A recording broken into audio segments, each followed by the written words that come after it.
Chap, one of the great gifts of your teaching and lecturing and practice is how you bring together both 30 years of experience as a pastor and a youth minister and a trainer of youth ministers together with your years of academic study as a professional sociologist. Can you tell us how you've brought those together and what you think the fruit is?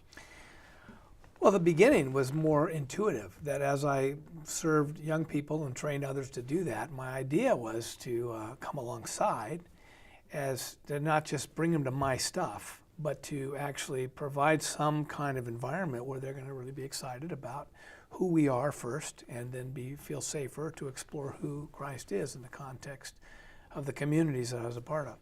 And so at first that kind of intuition and knowing young people and being with them a lot was kind of enough till I started doing more training and more thinking about it, more reflection myself. I realized that culture was changing, the dynamics of both what was happening in terms of who they are psychosocially, kind of internally, and who they express themselves to be sociologically with their friends and in their communities or various settings, what culture does to them, how the media is changing things. And then as the years wore on, it became a little more complicated to try to really come alongside of kids. So then I started kind of this academic study of asking the questions in my own ministry, in my own work, how do I understand more clearly what's going on inside a kid's mind, soul? Not that you can actually separate those too much, but Jesus does, so I'll feel free to actually go there. The various elements of that kid's life, and especially internally, I want to understand that so that I am not bumping into things that they're experiencing, so I'm not saying things that I define one way, they define it another, but truly being a witness to who Christ is and what the community's about. And Jesus did this. You know, in John chapter 4, when he goes into the well, the Samaritan woman, he sends his disciples, as you well know, his disciples off to go get food, and he goes to this well in the middle of the day, and a woman's there. And it's a, popular story. A lot of people have read it and seen it, but we really understand what's going on.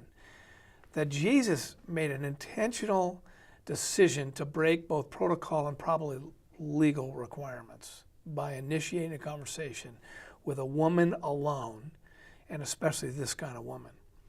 He began by initiating this conversation of honoring her simply by starting to talk with her. And then he moved more and more into a conversation that was respectful and brought their stories together and allowed her to feel the safety of not only his presence, but what he thought of her. Clearly, that's what he was up to. And then when he finally entered her story by talking about her 5 husbands and the difficult times she'd gone through, he didn't do it in a way that was oppressive or painful or hurtful. He knew what was going on inside of her, which, of course, is the Lord of creation. He would know that.